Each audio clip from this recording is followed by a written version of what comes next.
Gusto mo bang ilipat yung mga files mo tulad ng mga phone application, photos, videos o kaya contacts sa bago mong cellphone pero hindi mo alam kung anong phone application yung pwede mong gamitin?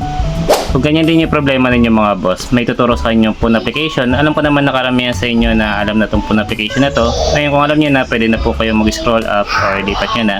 Pero sa mga hindi pa nakakaala, panoorin nyo to at sana po ay makatulong sa inyo. Pumunta lang po kayo sa inyong mga Google Play Store at i-download nyo lang po itong phone application na ito sa parehas na phone. Doon po sa pagtatransferan po ninyo at doon po sa magta-transfer. Ngayon, kung may download nyo na po ito, click nyo lang po yung open. Ngayon, dito sa phone application na ito mga boss, meron po kayo makikitang send saka receive. Yung sa receive po, doon po yan sa pagpapasahan po ninyo. Pinutin nyo lang po yan. Ngayon, for example, ito naman po yung magsisend ng mga files. Ito yung lumang phone. Pinutin nyo naman po itong send. At dito mga boss, makikita nyo po yung mga phone application na naka-install sa inyong mga Android phone. At pwede rin po kayo dito mamili kung videos, photos, o kaya files, at pwede rin po yung contacts.